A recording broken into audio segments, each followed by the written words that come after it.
Mr. Mehserle was convicted of involuntary manslaughter, which carries a minimum sentence 2 to 4, actually. How do you feel about the possibility of this man actually only getting 2 years in prison? Not good. I don't anticipate that happening, though.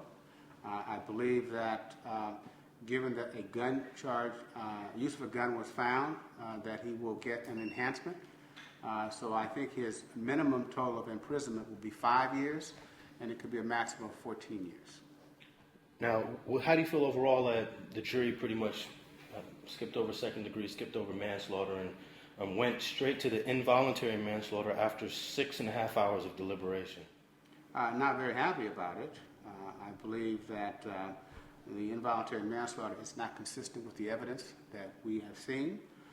This case had all the earmarks of a second-degree murder. At best, it's a voluntary manslaughter, which is the heat of passion and misplaced self-defense, imperfect self-defense, but clearly not an involuntary manslaughter.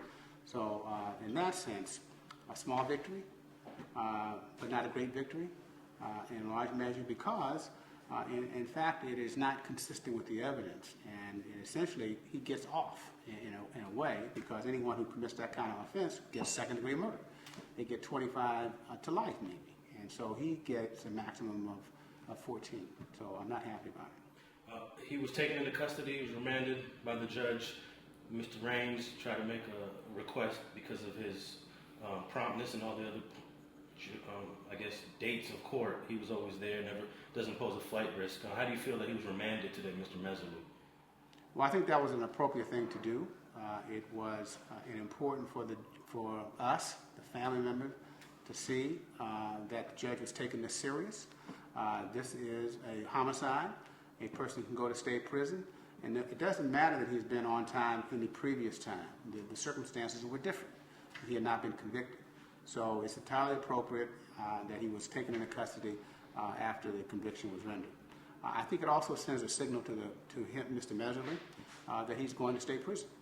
And the fact that he knows he's going to state prison would suggest that he might be a flight risk. But I think that the punishment that he is going to get should start immediately. And not some later point. I think it sends the wrong message to all of us if he were to stay out of custody. Is it still possible that the federal government can get involved? Because a lot of people believe that not only was Oscar Grant's rights violated by Johannes Mehserle, but Anthony Peroni may somehow have played a role with violating his rights. What's the possibility that the Justice Department gets involved and maybe files civil rights violations against not just Mehserle, but Peroni as well? I think that it's good that could happen. Certainly, I will encourage that. I know that the mayor is encouraging it as well. It's a more complicated case. It's a violation of the Federal Civil Rights Act. It is not death. It's about civil rights. I would think that the Justice Department would be interested, but not as interested. If he had been found not guilty on all counts, the government would have had a greater interest. But now that he has been convicted, I'm certain they will wait and see what kind of sentence he gets. And once that's clear, then they may decide to prosecute. But there will be less of an interest in prosecuting now that he has been convicted. And I don't see the government filing charges against Peroni separate and apart. Peroni, as well as Mehserle, are part of our civil suit. And whatever can happen will happen to him, both of them, in the civil suit.